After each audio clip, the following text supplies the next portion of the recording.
जय माता की दोस्तों, आपका स्वागत है अपने channel my lovely home and garden में।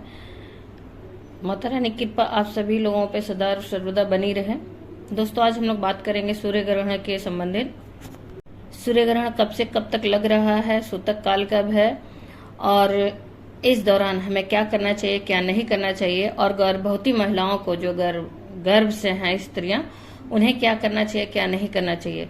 तो जानकारी बहुत ही महत्वपूर्ण होने वाली है दोस्तों। और इस बार सूर्य ग्रहण 3 तरह से लग रहा है, आंशिक, पूर्ण और वलयाकार या कुंडलाकार। तो इन सब के बारे में हम लोग जानेंगे दोस्तों इस वीडियो में। बहुत ही महत्वपूर्ण जानकारी होने वाली है, तो आप पूर्ण वीडियो लें, पूरी वीडियो की जानकारी लें, पूरे अंत तक बने रहें। आधी अधूरी जानकारी का कोई महत्व नहीं बनता है, और वीडियो को स्किप कर करके ना देखें, कहीं कोई महत्वपूर्ण बात छूट न जाए दोस्तों। और आप अभी तक मेरे चैनल पर नए हैं तो मेरे चैनल को सब्सक्राइब करें। वीडियो की जानकारी अच्छी लगी तो सब्सक्राइब करें और लाइक करें, अपने फ्रेंड्स और फैमिली में शेयर करें। हमारे और आपके प्रयास से अगर किसी की जिंदगी में कुछ लाभ मिल सकता है दोस्तों, तो हमें वो प्रयास करना चाहिए। तो जानकारी शुरू करते हैं दोस्तों। और दोस्तों, बेल नोटिफिकेशन जरूर दबाएं ताकि आने वाली वीडियो की सूचना आप तक समय से पहुंच सके। तो इस बार सूर्य ग्रहण 20 अप्रैल 2023 को लग रहा। उस दिन अमावस्या भी है, वैशाख मास की अमावस्या भी है। ये पहला सूर्य ग्रहण होगा इस साल का। और उसके बाद दोस्तों, ये सूर्य ग्रहण जो है, सूर्य उस दिन मेष राशि में विराजमान होंगे और गुरु मेष राशि में आकर सूर्य से युक्ति करेंगे। और आज वैशाख का अमावस्या भी होगा। और इस दिन मेष राशि वाले काफी प्रभावित होंगे, और हमारे देश में इसका क्या प्रभाव रहेगा इस पे भी बात करेंगे हम लोग। दोस्तों, आंशिक सूर्य ग्रहण जब होता है जब चंद्रमा सूर्य के किसी छोटे से हिस्से के सामने आकर उसकी रोशनी को रोकता है, तब आंशिक सूर्य ग्रहण होता है। और दूसरा जो कुंडलाकार सूर्य ग्रहण होता है, जब चंद्रमा सूर्य के बीचों बीच आकर सूर्य की रोशनी को पूर्णतः रोक देता है और तब चारों तरफ से एक गोलाकार रिंग की तरह रोशनी दिखती है, सूर्य ढक जाता है, जिसे फायर ऑफ रिंग भी कहते हैं दोस्तों। एक रिंग वलयाकार बनती है, तो इस तरह के ग्रहण को कुंडलाकार या वलयाकार ग्रहण भी कहते हैं। और पूर्ण सूर्य ग्रहण होता है दोस्तों जब पृथ्वी, चंद्रमा और सूर्य तीनों ही एक रेखा में, एक दूसरे की सीधी रेखा में आते हैं, एक दूसरे के सामने आते हैं, जिसके कारण पृथ्वी के एक भाग पर पूर्ण रूप से अंधेरा हो जाता है, जिससे दिन में भी सूर्य अस्त होने की स्थिति दिखती है, लगता है कि सूर्य डूब गया है। तो तीनों जब एक साथ होते हैं तब इसे हाइब्रिड सूर्य ग्रहण कहा जाता है या पूर्ण सूर्य ग्रहण कहा जाता है। दोस्तों, ये अपने देश में नहीं दिखेगा, ये विदेशों में दिखेगा, जैसे कि चीन हो गया, अमेरिका हो गया, कंबोडिया हो गया, और बरूनी होगी, Singapore, Thailand, Malaysia, Vietnam, Fiji, और उसके बाद आपको ये दिखेगा प्रशांत महासागर में। इस तरह से बहुत सारे बाहरी देशों में दिखेगा, लेकिन भारत में इसका प्रभाव नहीं दिखेगा, और ये ग्रहण भी देखने को भारत में नहीं मिलेगा दोस्तों।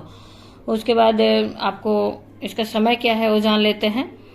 इसका समय दोस्तों हमारे यहाँ तो इसका प्रभाव ही नहीं दिखना है, लेकिन इसका समय सुबह के 7:05 से इसकी शुरुआत होगी, और 20 तारीख को 7:05 से शुरुआत होगी। फिर उसके बाद ये आपका इसका जो मध्य भाग जो पड़ेगा 9:46 पे, और उसका अंतिम या समाप्ति जो कब होगी, इसकी समाप्ति होगी 12:29 पर। तो इस तरह से ये 5 घंटा 24 मिनट का समय पूरा होगा इसका। और ये बहुत ही काफी लंबा सूर्य ग्रहण है। ये याद रहे कि भारत में नहीं दिखेगा। इस समय से ठीक 12 घंटा पहले आप जोड़ सकते हैं, सूतक काल शुरू हो जाता है। तो जो विदेशों में हैं हमारे भाई, बंधु, दोस्त, वो इन सब बातों का ध्यान रखेंगे। और सूतक काल के समय से ही हमें बहुत सारी चीजों का ध्यान रखना पड़ता है, क्या करना चाहिए, क्या नहीं करना चाहिए।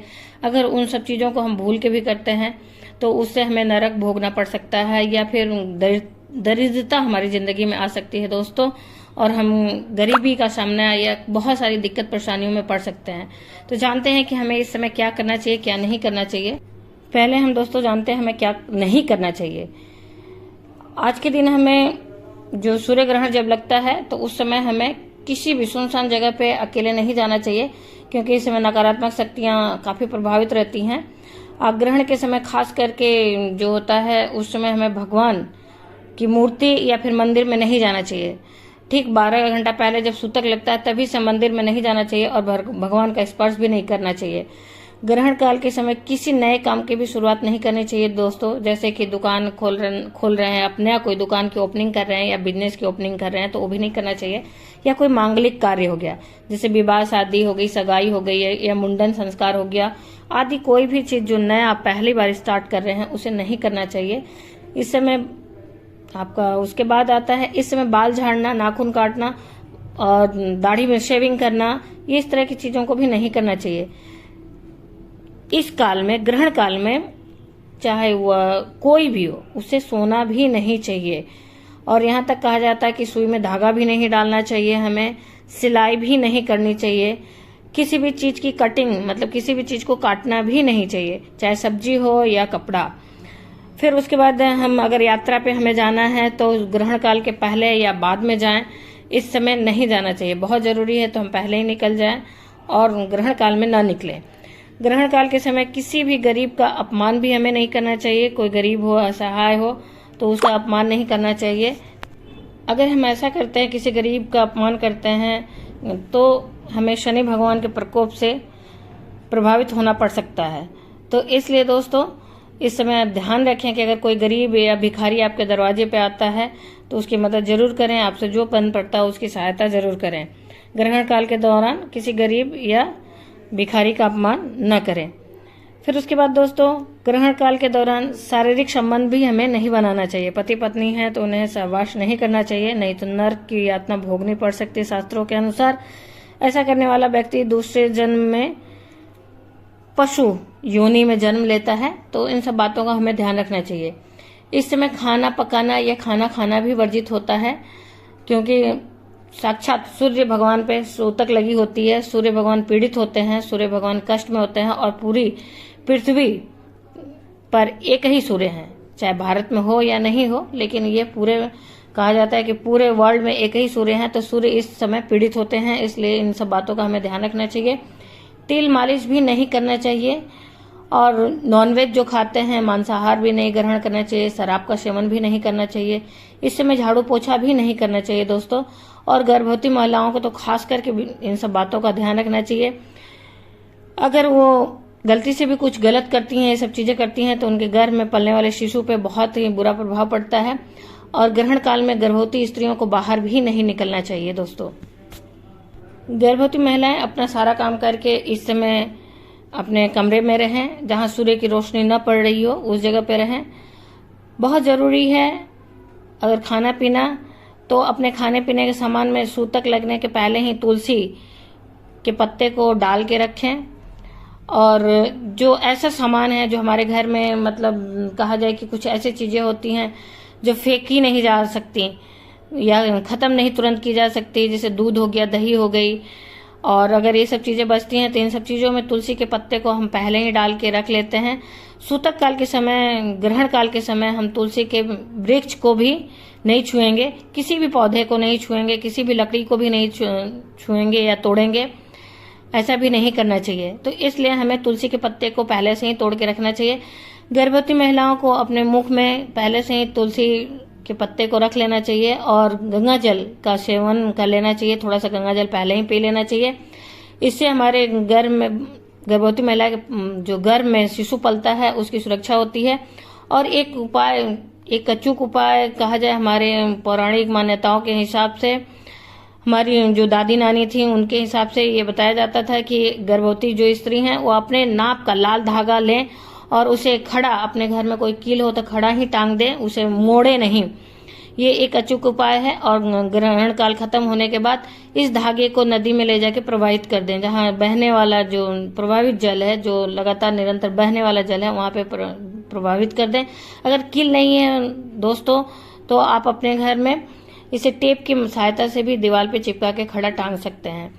फिर उसके बाद एक और उपाय हमारी दादी नानी बताती थी और शास्त्रों में ये ऐसा मान्यता है कि गर्भवती स्त्री को अपने पूरे पेट पे गेरू को लपेट लेना, लगा देना चाहिए। गेरू अगर नहीं मिलता है तो लाल चंदन को लगा लें। अगर ये दोनों भी नहीं मिलते हैं तो गोबर, गाय के गोबर को पूरे पेट पे लगा लें। दोस्तों, गर्भवती महिलाओं को खास करके ध्यान रखना पड़ता है और उन्हें इस समय खाली जो एकदम खुले आसमान के नीचे भी नहीं जाना चाहिए। कोशिश करना चाहिए कि अपने कमरे में ही रहें, अपनी ज़रूरत की चीज़ों को अपने कमरे में ही रखें और बहुत ज़रूरी हो तभी जल ग्रहण करें या कुछ खाएं, बहुत ज़रूरी है तो। और अपने खाने पीने की चीज़ में पहले से ही तुलसी के पत्ते को डाल के रखें। फिर उसके बाद दोस्तों, इस दौरान हमें करना क्या चाहिए? इस दौरान हमें भगवान के नाम का जाप करना चाहिए और गर्भवती जो इस महिलाएं हैं वो अपने मुख में तुलसी को रखकर संतान गोपाल मंत्र का जाप करें और या फिर हनुमान चालीसा या दुर्गा सप्तशती का पाठ करें। ये चीज़ें हम सभी लोगों को करना चाहिए दोस्तों। दुर्गा सप्तशती या हनुमान चालीसा का पाठ करना चाहिए या फिर भगवान के नाम का ही जाप करना चाहिए। जो आपके आदि देव हों या फिर जो आपके जिस भी भगवान का पूजा करते हैं उनके नामों का जाप करना चाहिए। इस तरह से भगवान से हमें क्षमा याचना करना चाहिए और हमें भगवान की प्रार्थना करना चाहिए।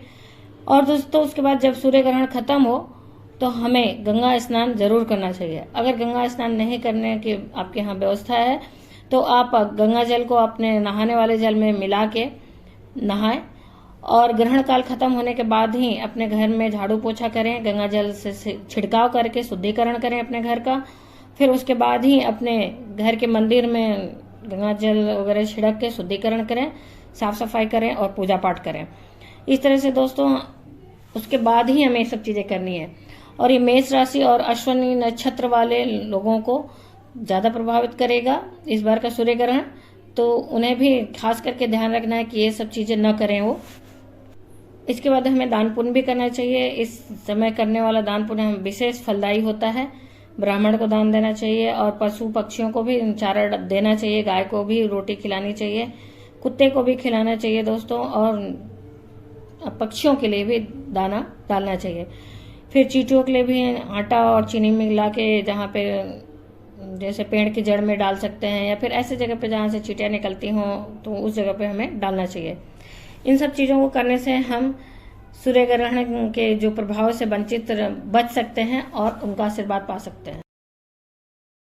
तो दोस्तों, हमें कुछ बातों का ध्यान रखना है। आशा करते हैं इस वीडियो में जानकारी आपको अच्छी लगी होगी, उपयोगी लगी होगी। दोस्तों, अगर जानकारी उपयोगी और अच्छी लगी है तो आप मेरे चैनल पे नए हैं तो सब्सक्राइब करें मेरे चैनल को और बेल नोटिफिकेशन जरूर दबाएं ताकि आने वाली वीडियो की जानकारी आप तक समय से पहुंच सके। दोस्तों, जानकारी अच्छी है तो आप लाइक करें, अपने फ्रेंड्स और फैमिली में शेयर भी करें। हमारे और आपके प्रयास से किसी की जिंदगी में खुशी आ सकती है तो हमें करना चाहिए दोस्तों। धन्यवाद दोस्तों, जय माता की दोस्तों। फिर मिलते हैं एक नई जानकारी के साथ नए वीडियो में। जय माता की दोस्तों। माता रानी की कृपा आप सभी लोगों पर सदा और सर्वदा बनी रहे।